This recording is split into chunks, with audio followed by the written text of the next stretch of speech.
Thanks for tuning into the HiddenTracks podcast. You can find us wherever you find podcasts or listen to music. When you have an opportunity, please give us a 5-star review, write a little note, tell us how we're doing. We really appreciate it. It helps us keep this thing going. If you want to reach out to us, you can find us at Facebook at HiddenTracks. Instagram is at HiddenTracks99, and if you'd like to send in submissions or talk to us or give us any feedback about what we're doing, our email is myhiddentracks99@gmail. Thank you so much again for tuning in, and I hope you enjoy the show.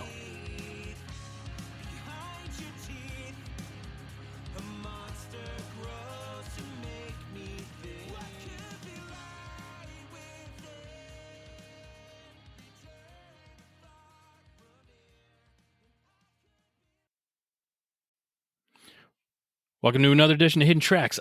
I am here today with Jesse Frimmel of the amazing alt-rock, power pop, pop punk, whatever the fuck you want to call it. I don't give a shit. It's great fucking music. The band is Arrows in Action. Jesse, welcome to the show. How you doing, man? Hey, Shane. Thank you so much. I'm doing very well. Really appreciate you having me on the show. Well, it's our pleasure here to have a band that we are totally into right now. Loving the new track, Permanent Vacation, that came out recently. I can honestly say I can see the growth with every single that comes out, which is fucking cool as hell to me to just see a little bit of difference every time a new song comes out, which is cool. It's not like retread stuff. Some bands out there, like, to me, I hear it kind of sounds like they're recording the same song and just releasing it. And you got some crazy different stuff going on, and I appreciate what you're doing. And that's why we wanted to have you here. Heck yeah. Yeah, thank you. And, not to say anything bad about other bands, but yeah, we have felt the same way, listening to plenty of bands. And, sometimes you feel like you listen to an album and it's definitely got a similar vibe all the way through. Maybe you've got like an acoustic song or whatever in there. But we were definitely influenced by a lot of bands who, if not, through albums, at least across their, careers, really switched it up. So we wanted to go for that on these two singles, and the next one definitely holds true to that as well. It will be different from Permanent and Only Be Mine for sure. That's awesome to hear. Just gives me something to look forward to, a little more excitement. Heck yeah. And I'll apologize for genre labeling you. As I Oh said at the end of no, it, that's it's perfectly music. fine. So I just guess we got to give people a feeling of what it's supposed to be. I mean, I don't know. I don't know how things fall into genres anymore.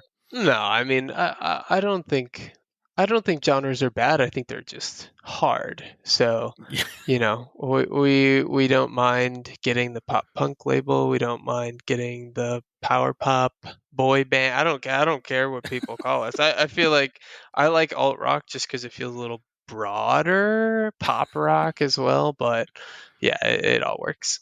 Awesome. So glad I didn't offend you there. No, absolutely not. So let's talk about it, man. You are a band during the craziest times. Nice to see you got some dates on the books to go out and play. Oh, How yes. excited are you? Oh, we are so excited. I mean, I think we were looking back, I think it was February 2020 or maybe like early March 2020, we played our last show, which is kind of insane because we love playing live music. It's a huge part of, us as a band and kind of how we all met through live music. So the fact that we haven't gotten to play has been kind of crazy. But yeah, I think we made the most of this year and a half, kind of growing fan base and meeting a lot of new people. So we're really excited to finally get out, play some shows, and get to actually meet everybody. Now, I mean, did you guys have after? I'd like to preface it. The first 3 months, like, no one still fucking knew what the hell was going on. And then reality started to set in, like, okay, this is going to be a thing. We're probably not going to play for a while. So let's put our attention somewhere else. Where did your attention immediately get focused? Was it to writing more songs or connecting with people through social media? What was your focus from there? Because I know you released a lot of stuff through COVID and everything, but where was your main goal? I think our focus, like as soon as we realized, like we had a tour booked April 2020, and of course that got canceled. And our first thing was just, well, we just at least we can post on Instagram, right? Like Yeah. at that time, we're like, I guess we just post more on Instagram. I remember we started making like acoustic videos in our backyard of all this, like of the songs that we had recorded, and just started posting those. And our fans liked that, so we just kept doing it. We also started writing a lot more. We started making demos in our house. So just getting to write a lot more. And actually, some of the songs on the upcoming EP are from that writing session back in like May 2020 in my bedroom. So it's been a long span of time since then, but we were productive. And that's awesome to hear. I mean, that you're productive and you try to do those other things. I mean, I think everyone was so taken back from what was going on, artists, everyone, throughout the world, and to have some kind of productiveness. As I said to somebody, if it doesn't matter if you did one push up or 1,000 push-ups, as long as you were productive and you did something, that's good enough for me. Yeah, better than nothing. It's kind of the name of the game, I guess. Now, as I stated about every song's, the two songs that came out a little different from each other, that I appreciated it.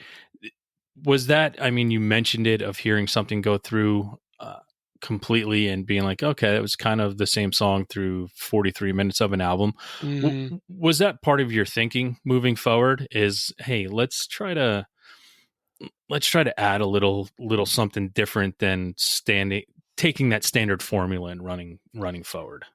yeah, I mean, I'm not going to claim we're like totally breaking the mold or anything, but going into writing these new songs and getting them tracked, we wanted to do something a little bit different. I think you listen to those, even the two we put out, and it still feels like Arrows in Action, but it's obviously, it's different from, Denim, or our some of our older stuff from like 2017.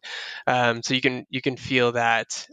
So we went in with the mindset that we wanted to change it up. We wanted to use some new sounds. um, but as far as keeping it diverse, that kind of just happened. We didn't necessarily force that. That just kind of happened on its own.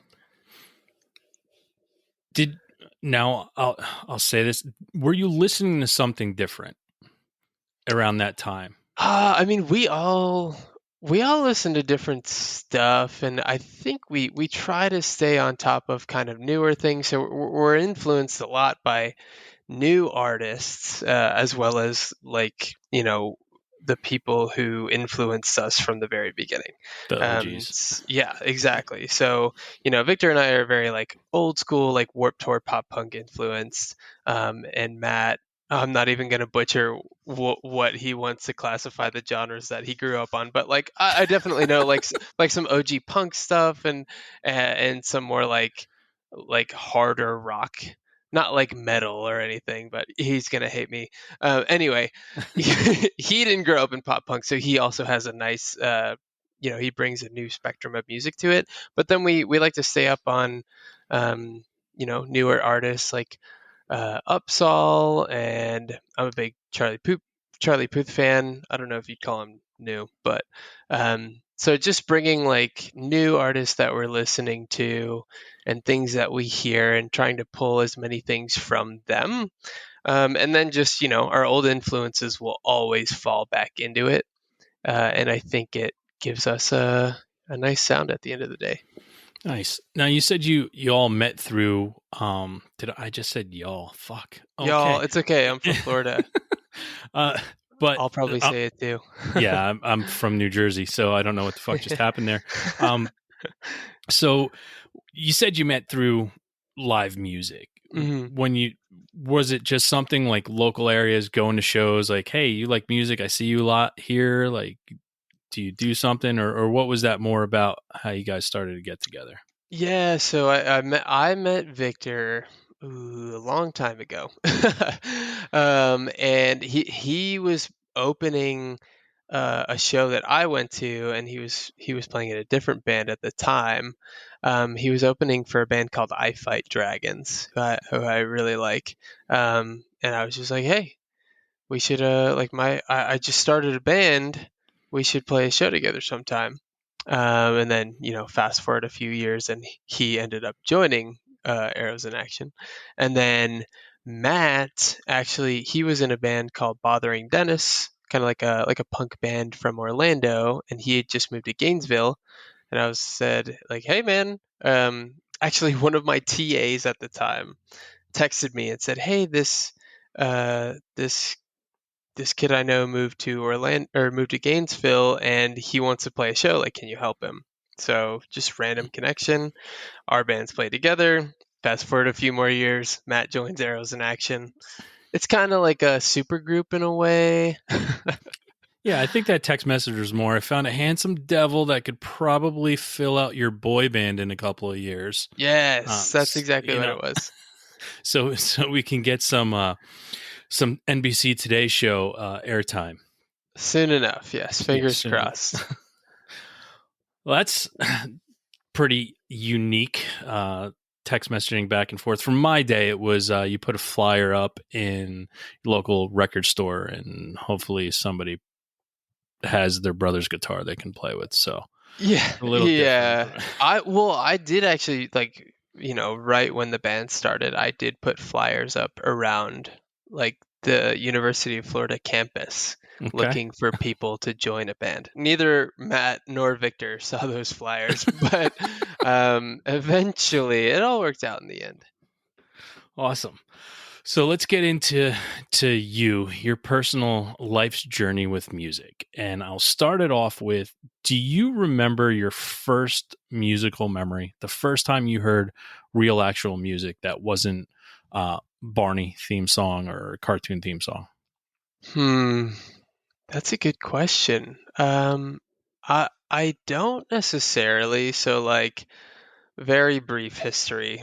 Back in the day, I was raised very religious, and I feel like my first memory of listening to live music was like at church. I think they had a band.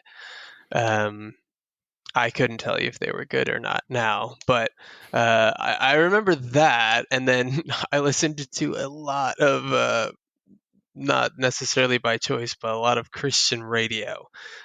So my beginnings in music, I kind of point to later which is a better origin story. One of my friends in middle school gave me a mixtape, and I think it had Fall Out Boy and Green Day and Panic at the Disco on it.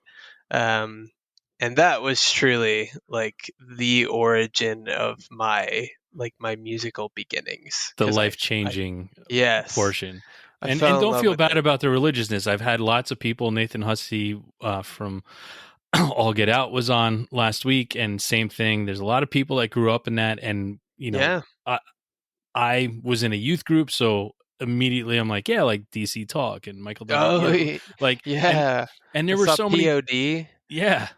Like they were, and that's the kind of stuff too that like a lot of people don't realize origin stories to music that especially if I classify certain bands as emo, Anne Berlin, emo band, religious Christian rock band, May, another band that put out one of the greatest albums, Everglow.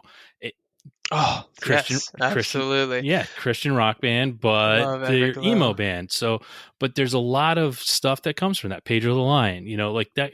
There's that story there, and I don't want people to be afraid to tell that. And don't ever, it gets it. My mom, I had to trade a Beastie Boys tape when I was a kid because there were swears in it. Okay, License to Ill. It's the late '80s. I have License to Ill on tape. I had to trade it with the youth group leader for a Michael W. Smith tape because I wasn't allowed to have it. So no offense to Michael W. Smith, but that's a bad trade. Yeah, I lost. I mean, that's literally trading a Mickey Mantle rookie card for a Walt Weiss rookie card, if you know baseball. But I won't.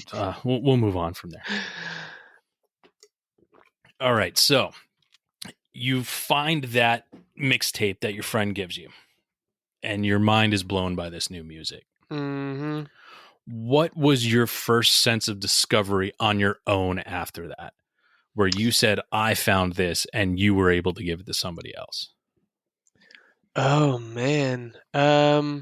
So yeah, I mean, from there I just started listening to like just like that whole scene. I listened to Paramore and Panic at the Disco. Big fan of all of their records, really.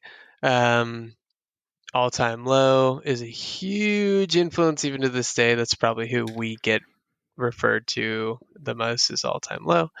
Um, Who's the first person I showed? I probably showed like Red Jumpsuit Apparatus. Okay. Their first, I think it's their first album, Don't You Fake It, Yep. with Face Down on it. I remember showing that to some friends at the time because I was learning how to play the drums around the same time I was getting into this music. And I was playing through that album, which I probably couldn't actually play at all. But I remember telling some friends who could play guitar and bass. I was like, hey, I really want to play through this. And they were older than me, and they were like, okay, but also we need to play like Blink 182. And I was like, okay, that's great. And I didn't even know Blink 182 at that point. Of course, that was a whole new venture for me as a drummer to get to learn some Travis Barker. So, yeah. Awesome.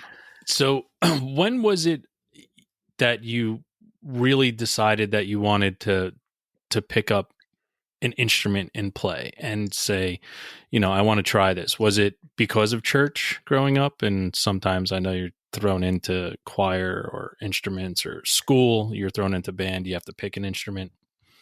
I think I have a pretty unique origin story with this one. So I didn't start playing drums until I was 14. I had been playing piano since Oh, I was wow. So, 6. I mean, you're one of the 98 million people that started with piano. Yeah, so that part is normal. Yes, Yeah. 100%. I was 6 years old. I did piano lessons for forever. Still really love playing piano. It's very useful to me to this day. But I got the game Rock Band Hmm. when I was probably 13 or so, and I became very, very good at the guitar and drums on Rock Band, um, to the point where I was playing expert on it, which I had a great time, but I realized that the drums would translate pretty well to the actual instrument, where it doesn't on guitar really at all. And I just started playing. I think like Enter Sandman.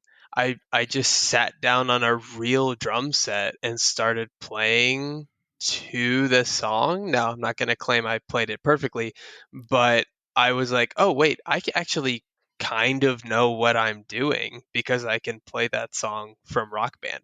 And once I realized that, there was no turning back. I was like, I actually have to learn how to play the real thing because that actually might be cool someday. Where'd you find this random drum sets to sit behind and play Enter Sandman? Right. See, there we go. So I started playing drums in my chapel at school.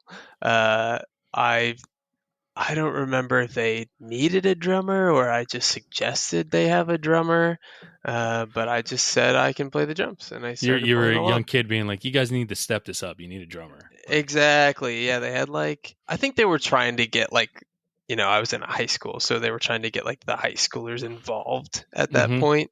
yeah. So I was like, yeah, I can play the drums. And surprisingly enough, it does translate well enough for like rudimentary drum kit. Nice. That is a good story. Yeah. And I mean, I do think at that time that there was two great things that came from the video game world, which was Guitar Hero and Rock Band. Oh yeah. Because not only for me is to see a younger generation like my nephew, you know, be like, "Hey, have you ever heard of this band AC/DC?" And me look at him and go, are you fucking kidding me?" Yeah. I'm like, first off, that's the dumbest thing you've ever asked your uncle in your entire life. Secondly, how do you know AC/DC? He's like, "Oh, this video game I'm playing, Guitar Hero." I'm like, wow. So that was an awesome thing. Hey, parents out there who are listening, video games aren't all bad because it's also created people like Jesse who love Yeah. drums and create music. So they're not And all bad. yeah, I mean, it did truly teach, I think, a generation of kids about, you know, a larger variety of music. I mean, I can relate to your nephew. There are a lot of songs that I know exclusively from Guitar Hero and Rock Band because I did not get like the I didn't get the education of music that I probably would have.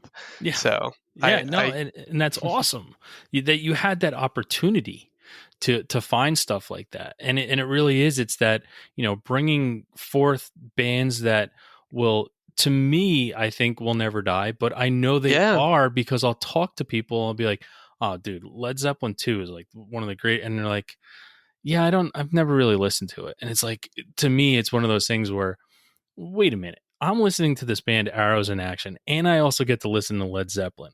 So there's a whole world out there, yeah. before what you're listening to now, that shapes and scopes and makes what it is today that you love so much, that it all has an origin story. And it's really cool to find out. So go back and check out some of that stuff. And again, some of that stuff's not going to resonate with people until you're older. It's the Bruce Springsteen effect. If you're Yep. 17, Bruce Springsteen fucking sucks. If you're 50, you're like, oh, I get it. Bruce Springsteen's kind of cool. I get his music now. Yeah, I mean, there's you go back every generation and the bands before, influence the ones ahead of them. So, um, yeah, absolutely. I mean, I think there's people whose jobs it is to learn all this stuff. There's so much at this point. There's so much music history in every single genre. Oh, yeah. It's almost impossible to know it all, but it is super interesting. Now, you'd get this chapel to let you play drums. Where was your first vision to get a band? Was that just like already like, I want to play drums and I want to have a band because I want to create what I was playing on Rock Band? I want to say like my buddy who played bass in that same band suggested we put a band together. Weirdly enough, in Venice, Florida, there was kind of this like small, I don't know if you want to call it like a Christian hardcore slash punk scene forming, and we wanted to be a part of it, for better or for worse. So we just started writing music, and um, I think we played, 5 or 6 shows across a year or two, um, and that was a learning experience in itself, for me as a drummer, actually playing and writing drums in a band, and then just kind of seeing what playing live music is like. So that was my first introduction to all of that. What was your feeling your first live show like that? Like, do you Um, remember that first initial feeling of like your first show in a band that wasn't, at church or school? I do actually. It was I don't know if you ever see people joke about like the 9 band show that starts at 8 p.m. But it was like a 9 band show that started at 8 p.m. And I think we were probably like second to last or something, which was, whoa, so cool. But it's not actually great when you're in a small town because everybody wants to go home. Yeah. But I do remember it was super fun. Like all my friends from school came, and kind of like what felt like the whole town of Venice, at least in my eyes, was there. So it was super exciting. We played a cover of Sadie Hawkins' Dance by Reliant K, Okay. which was, Another. Yeah, there you go. yes, Another of one. course. Right. So yeah, it was a great time. It was fun and humbling in some ways because there were so many, like, I'll call established bands relatively that I thought were so much better than us, and I was like, whoa, like we can get to that point, and it was inspiring in a way. Nice. What was the name of your first band? The band was called Gold Amongst Thieves. Hmm. I All hope right. there's no recorded music to find out there, but I guess if there is. Hey, listen, it's a cool name. I've heard some really tough names The name's to not bad. yeah. No, it's The name's not it's a bad. cool name. Well done. Well, I give you props for that. So Appreciate that. now after having that feeling and playing those 5 shows in that year, was it something for you that you just it ignited that flame inside you that says this is something that I really want to do? Or is it something that you're like, wow, that was really cool, and it laid low and you went to college and you try to keep doing it, but it was whatever it was, or was there a Yeah. burning sensation to do it? So I guess I wouldn't call it like burning sensation like right out the gate. I definitely knew that I really enjoyed being in a band. I enjoyed playing live music, but I didn't necessarily get sort of that like life changing kick until later. So that band just sort of died out via circumstance. Yeah, I went off. I think two of us went off to college. We were just sort of we weren't trying to be like a career band or anything. yeah, you got Um, other burning sensations out of college that we won't talk about. exactly. Yeah, but kind of my like need or like really my drive to play in a band came from it was like my freshman year of college, and I'd gone to school for engineering. And, long story short, I realized I didn't want to be in engineering. So at that point, I'm in college. I don't really know what I'm going to do. I'm trying to figure out what to major in, but I do know that I really like being in a band and playing drums. So that kind of caused me to form a band. I didn't really know what I was doing still at the time, but I made those flyers. I taped them up all around campus, and tried to get a band together. Nice. Now, do you remember your favorite live performance you've ever done? Like that we've ever, or that I guess that That just I've. that you've Mm, ever been a part of. It could have been with a high school thing. It could have been, but the one that sticks out there, like, yeah, that's the best thing that's ever happened. oh man, that's tough. I mean, like if I were to say like my best, show was definitely in 2019 when we got to play Florida Man Fest.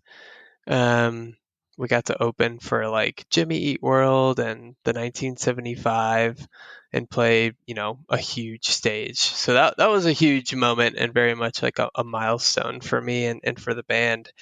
Trying to think, I have like a funny moment. We played a show in Gainesville, and we played a cover of Goofy Goober Rock from SpongeBob, if you know the tune. Um, and there was literally like a rush the barricade moment when we started that song. It's hilarious. Like I have videos of like the crowd perspective, and it's kind of hilarious. But that's a very fun moment in my eyes as well. So, would you say? I mean, who was the now? This doesn't take away from anybody else you've ever played with. I want to preface this, so Hmm. don't be Hmm. afraid. But is there a band that you got to perform with that you just stood back when you were done and on, been like, that was the best set I've ever seen a band perform that I've played with? That I've played with? Oh man. I mean, I would have to say, not to toot our own horn, but I would have to say it's one of our sets for sure. I've not played in that many bands for No, the record. so I would say no bands that not that you've been in, but bands that you've played with, like Oh, opened like for, or open they with. opened for, or they Gotcha. opened for you. Is there a band that Um. you got to stand back when you were done Oh. performing, or they were done performing, and be like, "Holy shit, that was the greatest thing I ever saw"? Yeah. So there was a. We opened for. I forget who was actually headlining, but doesn't matter because the band I'm thinking of, they were called the Kaiju. I think they still play live shows. And they, first of all, they were incredibly talented, but they put on the most insane show I've ever seen in my life. To the point where, like, by the end of the show, like the drummer had like lit all their cymbals on fire, and their drums were basically on fire as they played them. Uh, and I think they got the crowd to like lift the drummer and all their drums into the air. And we're talking like there was probably 100 people at this show, so it wasn't an arena or Yeah. anything, but they really commanded the audience, and I will remember that show forever. Those moments are so amazing. I saw a band Foxy Shazam. I don't know if you ever heard Uh, of them. I have Matt loves Foxy Shazam. So I think they're just fucking brilliant band. But they opened for the Darkness, and they took the stage. And when they were got off the stage and the set was over, one of my good friends and I looked at each other and just looked at each other and mouthed, "What the fuck was that?" And then I said audibly out loud, I go, "I don't know, but what I do know, it's the greatest fucking thing I've ever seen in my life." It was That's just one of awesome. those things where the music was on point, everything was on point, but I mean, if you were not a fan when they left the stage, you're probably the biggest prick who cares about something other than music that I've ever met. Because they just, when they were done, you're just like, yes, no, I don't know, but they could be my favorite band now. Like that was one of those That's moments awesome. that it's the Yeah, greatest thing ever. And to have those moments are amazing. To just be like, that was, I don't know if I'm ever going to experience it again, but that moment was fucking amazing. that's awesome. Yeah, I've heard Matt say many, many, many good things about Foxy Shazam, so I'll have to look up like a live video of them Yeah. now. I'm sure it won't do it justice, but I'm very curious. Yeah. Now, speaking to that, do you have a moment in your life where music played such a pivotal part that it could be like one of the, a memory of yours current today that is like your favorite musical memory that you have that's attached to music? Yeah, absolutely. So, the first time I ever went to Warped Tour probably holds that memory for me. I think it was 2012. And I went with some friends. I think my like dad dropped us off. I was in St. Pete, and I got to see. It was the first time I ever saw All Time Low live, and I was like huge fan, so excited. I even caught their set list after their. I remember Alex just ripped it off the stage and like balled it up and threw it out into the crowd. Um, and I caught it and I still have it to this day. I think I went to their booth afterwards and I got him to sign it. So that was Great super exciting to moments. me. Yeah, Yeah. because they, as like a band and sort of a live band and a studio band, both really inspired me to form this band. So that was super exciting. That full circle moment, Yeah, you know, that's pretty awesome. absolutely. Do you remember your first concert ever? Your first live band you ever saw? Yeah, my first live band was it was Mayday Parade. And it was actually kind of a weird that it was Mayday Parade and they opened up for Andy Grammer. Do you know Andy Grammer? No, He I had don't. he had like some radio. He had the but you gotta keep your head up, Oh yeah, whoa. yeah, And yeah. yeah. So it was Mayday Parade opening up for him. I didn't really know Huh? him at the time, but he's got some Yeah, great songs. But I got to meet all of Mayday Parade. They were just hanging out afterwards. Got a drumstick. So I have some like memorabilia from early concert days that definitely fueled my love of the genre. yeah. And those are like, I, I'm I'm a collector, not a bone collector, but I'm a collector, and just those those pivotal moments of just something that you remember and something so little or that could be subtle to someone else. Like for Yeah. me, my ticket stubs, like, Yeah. I looking back at all the shows that I got to see and all the bands I got to see, and I'm a little, quite a bit older than you probably, but just being able to be like looking at a ticket stub and wow, I saw the Smashing Pumpkins in 1992 at Roseland Ballroom for $11 right before Yeah. Siamese Dream comes out. The Like, price is yeah, always the yeah, best. it's the price. Seeing Green Day and Bad Religion for $7. Like this That's really crazy. transpired. This happened like in my Yeah. life, and it's just like in smaller venues, and that's the cool point for me too, is to watch bands, and this is what I hope happens to a lot of them, like yourself, that I can see you in a room with 100 people, then I can see you in a room with 500 people, then 750, 1,500, and the next thing you know, look at this. And just being able to watch something grow organically and be able to like look back and be like, wow, I was a part of that. And then being able to reminisce and be like, I hope I didn't take that for granted, but Yeah. I don't think I did, because I still hold it so near and dear to my heart. Yeah, yeah, that's amazing that you have like some of those ticket stubs still. You get to like, really hold that memory in a physical form. That's awesome. Yeah, and especially too, like you say, you get to go up and you get to meet that artist, like All Time Low. That that's a pivotal band in your life, and you get Hmm.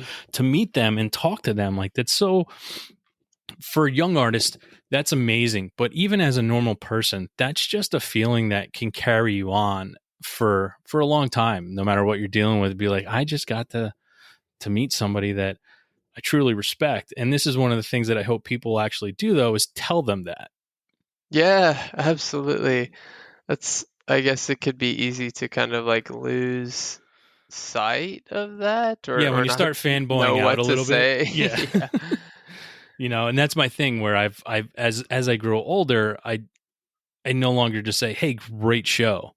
I say, "Listen, I was awesome. I was so happy to be a part of it. What you guys do is fucking amazing. I'm so happy you're doing what you're doing, because it makes my life that much better." And That's awesome. That's huge. Yeah. and that's my thing, because I'm an appreciator of everyone's artistry, because it's so important. And you're, what you don't realize, maybe you being young and in a band, what you don't realize, you've created something, you've put it out in the universe. It's never going away. It's there forever. The first recorded song ever is still out there. Yeah. Yeah, no, that's very true. It's like a realization I've had, but yet, maybe haven't quite fully grasped yet that it's, kind of an undying legacy at this point. No matter, for any artist, I don't care if you have two monthly listeners on Spotify, as we have had, your music will live on forever, which is crazy. Yeah, and it's such an amazing thing to me that I don't think a lot of people ever think of it that way. Hmm. That, I've had some friends who've been in bands who are no longer with us, but they still are, because their music's Yeah. out there, and Yeah. they're always going to be with us. They're always going to be around us, because you can always pick up that album and listen to it, and they're there. And it's one of those things where I think when you're creating music, sometimes you may lose sight of.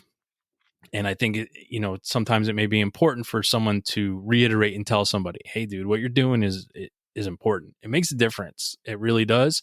You may not see it, but some teenager sitting on their bed right now who's having a tough time could be listening to your song, and you just saved their life, and you have no idea about it. So don't ever look down at what you're creating."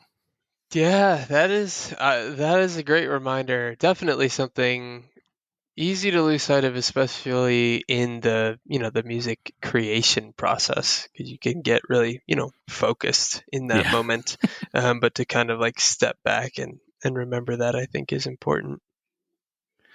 Now, do you have how about this? I'll phrase it this way. If someone never heard of your band before, and they said, "Play me a song from your band," what song would you play them?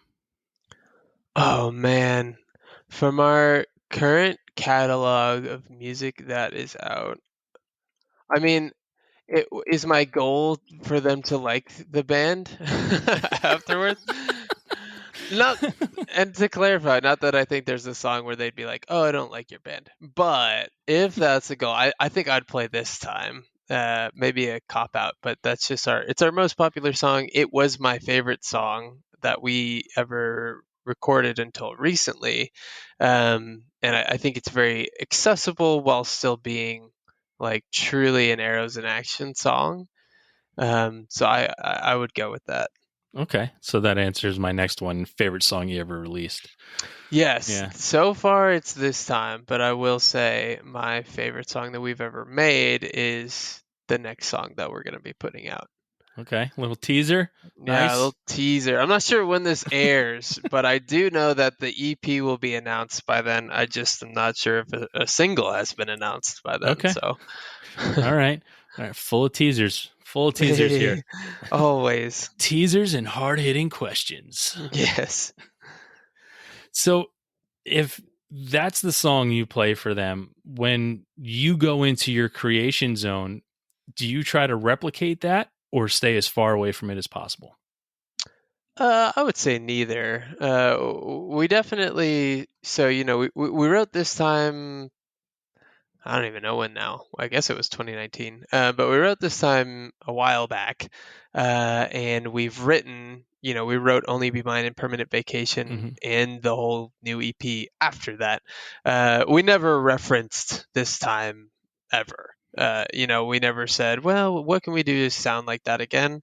And I think that's why you don't really get repeat songs from us, at least as best as we can.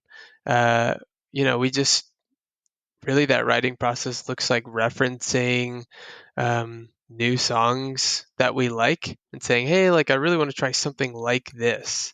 And we go, we'll listen to it and we'll put kind of our spin on it and just start adding pieces kind of in that way.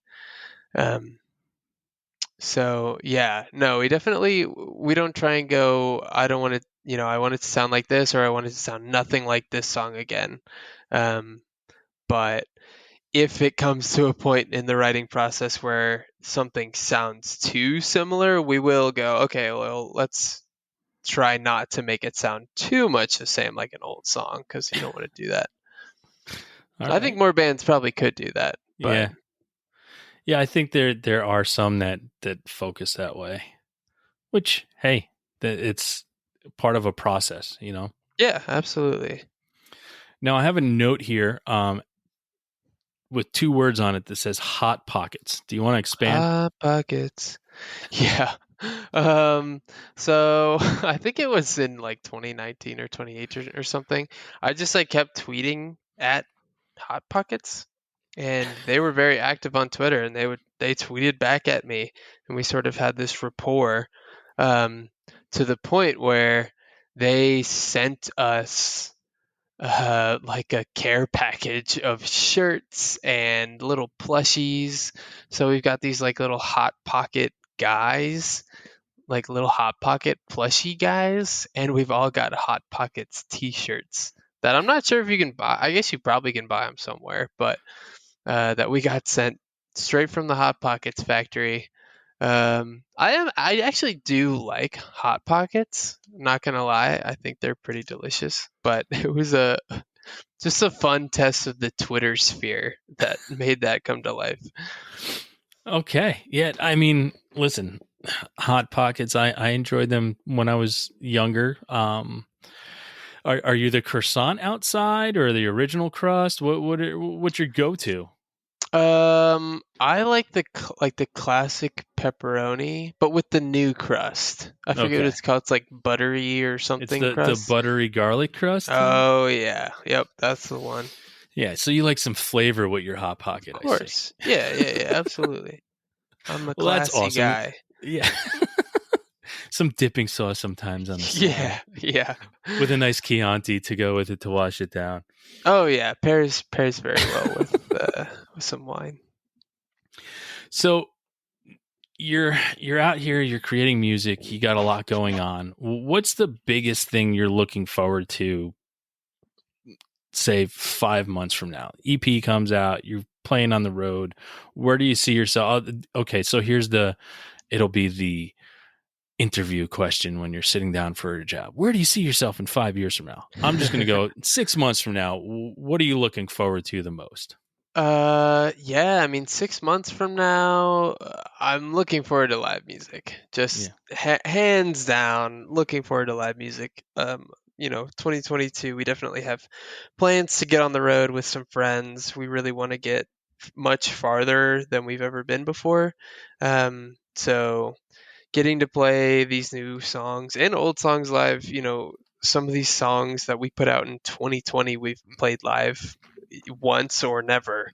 So to get to play the new songs and even the old songs live to, a lot of new fans that we've met through social media or, TikTok or whatever it is. And then just to new people who've never heard of us before and hopefully put on a really dope, fun show for them that they won't forget. Awesome. So, time to get to the morbid section of the show. Uh-oh. Here we go. I'm ready. Asteroids coming down to hit the Earth. Mm-hmm. Got 5 minutes left. You have to listen to music. What song do you listen to? Whoa. One song? I have to listen to music. That's You got a 5 minutes. one. So you only got, an average song is what? We go from, say, 2.5 minutes to 4.5 minutes, that time length. Yeah. So you need that minute to find it too. I'm going to spend the 5 minutes Ooh. scrolling through my library Yeah, trying to for find real. the I'm perfect not song. gonna actually pick a song. Yeah. Man. I'm trying to think if I would, it's like the end. It's like this is a specific question, right? Because this isn't necessarily what's your favorite song. No, This it's is not. what song do you listen to as you're like pretty sure you're gonna die. Yeah, impending doom. Um, Dang. I mean, that's a tough one. I, Yeah. I feel like if I was to be kind of sappy, it would be like a a song that like me and my girlfriend have listened to plenty. We essentially a life partner at this point. Mm-hmm. But that's like an existential song that you want to listen to, kind of like at the end of the world. Yeah. Because Listen, like as much as I would be like, oh, it's like an all-time low song, I yeah. feel like that wouldn't like satisfy that sort of feeling. I don't even know what song to pick. This is a big one. Yeah. Can I ask you the same question while I try and figure it out? Sure. My wedding song. Yeah, see? Yep. See, you get what I'm saying? I don't have a wedding song Yeah. yet. Yeah. Hashtag yet. Yeah. But I'm sure it would be my wedding song. Yeah. Yeah. My It's future wedding song. Over the Rainbow, the Ray Charles version. That is See? I feel yep. like that would be kind of calming and peaceful. Yeah, I mean, you're Sort watching of, this fiery ball of death coming your way, and you're just like, yeah, well, all kind right. of send you out with some good comforting sounds and memories Yeah. because And that's the I'm only way only to get asking through you that. questions that I thought about and I've That's come up fair. I myself. So, appreciate that. That's a great question. But yeah, I think that's where I would take it as well. well, here's some tougher ones. Um, Oh no. Oh no. um, funeral songs. Your, My funeral? yeah, your funeral. Oh. Oh yeah. I actually like had this thing about my funeral. I haven't gotten it in my will yet, but that's because I don't have a will yet, I don't think. I 85 want bucks on LegalZoom, bro. You're good. okay. I need to try that. I want my funeral to be fun.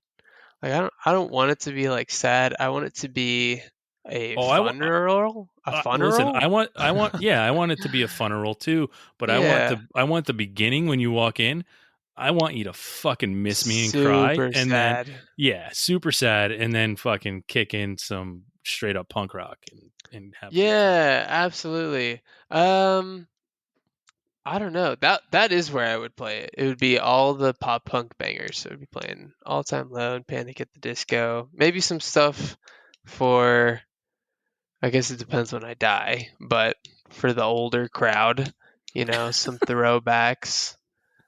Some Sister Hazel I used to O- listen to when I was young okay. because my Okay. dad liked it. All right. Steely Dan, if you know Steely Dan. Yes, I know who they are. Yes, I do. Is it a band? I always think when I think of Steely Dan, I think it's a guy, It's a and his guy just like with his name steel. is like Yeah, Steely Dan. he looks like a Um, transformer and plays music. yeah, yeah, yeah, Yeah. yeah. That's kind of how I would picture it.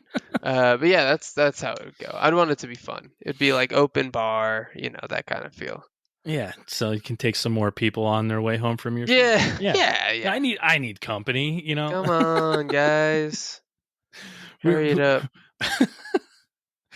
yeah, so all right. So let's move on from the morbid portion and move on into hopefully something that will embarrass you.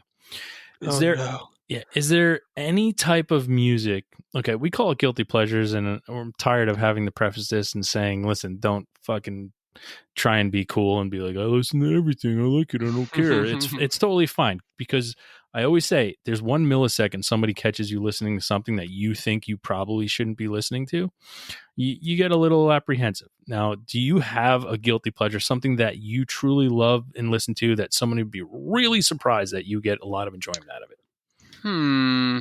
So, I mean, honestly, no more do I even really believe in the concept of like guilty pleasure. I mean, I'll listen to like throwback Taylor Swift, no problem. Even like old Justin Bieber, no problem. It might be a little ironic at this point, but I'd still no problem listen to it. Love me some like old school Avril Lavigne.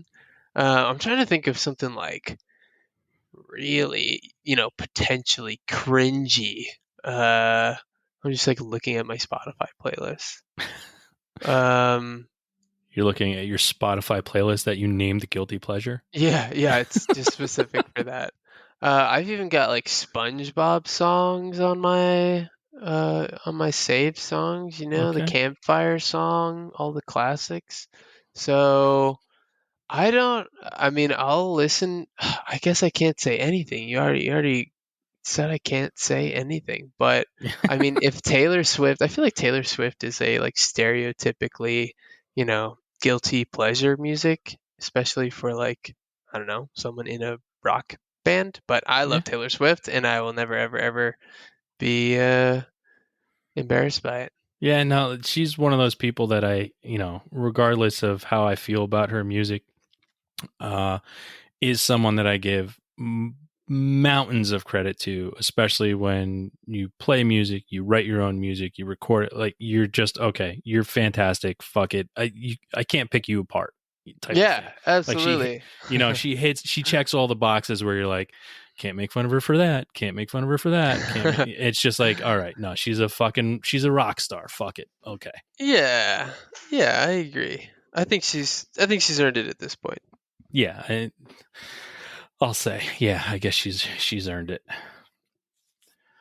So I don't want to keep you very long here. One last morbid question, and then I'm we'll ready. move on with our life. Arrows in Action happens to not be a band anymore. How would you most like the band or yourself to be remembered? Ooh, so the only way we won't be a band anymore is when we all have died. So Yeah. that's a little morbid. But how would I want us to be remembered?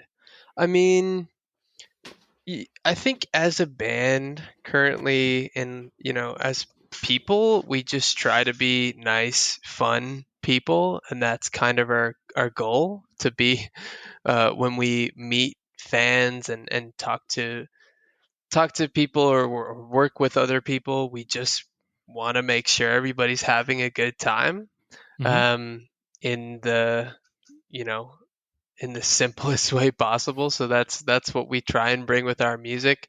That's us having a good time and hoping it translates to everyone listening. So I think for me, that's the most important thing beyond, wow, they were the best at this or that or whatever. um, I hope we put a good, positive legacy just into the music scene in general. I hope we're remembered for treating people well and spreading a good message. I think that's, for me, that's the most important thing. I don't need people to say, wow, Jesse was the greatest drummer who ever lived, because one, I'm not, and I'm not going to be. So that's difficult for me to accomplish. But two, it's just, I want to make sure we positively impacted people via music, and just, via meeting people and just having a good time. Well, you're off to a great start. Hell yeah. Thank you. So we're going to come in on our time, and here's how we're going to end it with our last thing. This is our weekly threes. If you have three things you're listening to right now that you would like people to check out, it could be new, it could be old, it could be an audiobook, it could be there's a pretty cool podcast called HiddenTracks that's out there. I don't know if you're listening to it, but three things you're listening to right now that you'd like people to check out. Yes, easy. So first artist is Jariah, Jhariah. Recently put out like an insanely cool album. I don't even want to butcher what I think it sounds like, so you should just listen to it. Okay. I recommend the song "Flight of the Crows" to get you into it. Next is a small band called Nightlife. Really cool. Again, I don't want to butcher throwing genres on it, but really cool, like fusion of genres. And I highly recommend listening to them. Nightlife, one word. And then, um, what's a third one? I mean, I've got a thousand. Uh, I'll go with Taylor Acorn. I don't know if you've heard of her or seen her on TikTok, but she, she puts out, she's like singer songwriter, and she puts out really really dope music, and you should check her out. Awesome. Okay, that's your three for the week. My three for this week: Doom's Children, Wade McNeil, Alex is on Fire, Gallows, new project. It's pretty fucking dope. There's only 2 songs, but Psych Hospital Blues song came out, pretty awesome. New spin on someone who was, a little screamcore music back in the day, playing some pretty rad stuff now. That's my Sweet. first. Number 2, Boys Night Out, Canadian pop punk band. Really good. Popped up somewhere on I think it was my Bandcamp, and just definitely started listening to everything into it. The album that I was listening to is called Nevermind 2, which is funny. Love it.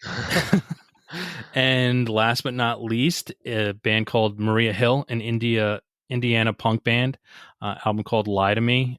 Really cool band, good vibe, punk, melodic, 2 singers, really good shit. Been listening to that. That's my weekly threes for this week. Awesome. I've got some of those saved right now to listen to. Nice. So, Jesse, why don't you take this time now, say hello to your fans, tell new fans how to find all this stuff that Arrows in Action is doing, where you're playing, got a new EP coming, so spoilers for everyone, but tell everybody how to find all your stuff and take a moment to let everybody know. Awesome. Everyone who's made it to the end, thank you so much for listening.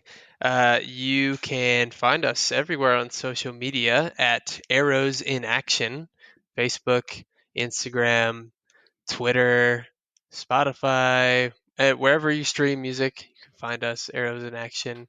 Yeah, we have a new EP coming out on October 1st. We are also playing our EP release show on October 1st in Gainesville, Florida. You can get tickets online. You can find them on our website, arrowsinaction.com. We also have merch, arrowsinaction.com/merch. So yeah, stay tuned. we will have a single coming out before the EP, which I'm very excited for. So yeah, thanks for listening. Awesome. Well, Jesse, thank you so much for being here. Thank you for providing me with some great enjoyment with your music. I appreciate it. I enjoy listening to it. Happy to have you here on the show. I wish big things for Arrows in Action here in the future. And for everybody out there, you know what to do. Go out, listen to Arrows in Action, and have a great fucking time. Waking up sad in a different time zone. Lost my shoes and I can't find my phone.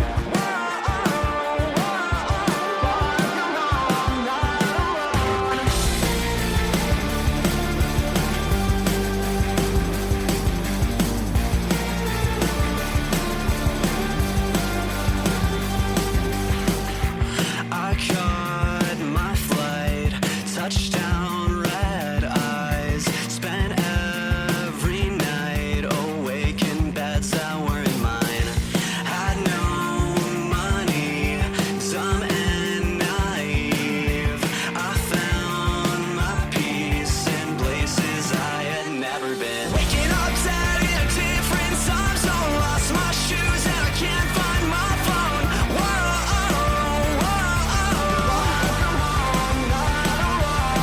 I'm locked and loaded, fire away. Permanent vacation from my brain. Extend my stay another day.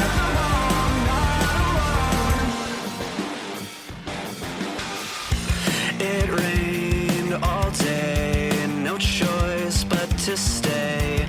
Too broke to pay my way back home. No cards, no car, happy thus far. In parks and bars, I fall asleep alone again. Waking up sad in a different time zone. Lost my shoes and I can't find my phone.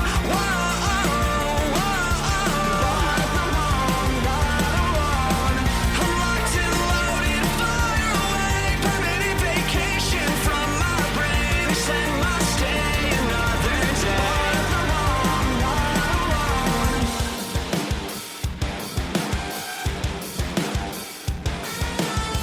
Maybe I'll stay and waste away. Maybe I'll stay and waste away. Maybe I'll stay and waste away. Maybe I'll stay and waste away.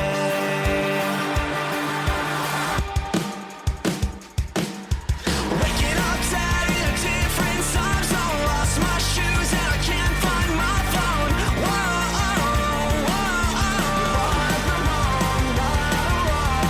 I'm locked and loaded, fire away. Permanent vacation from my brain. Extend my stay another day.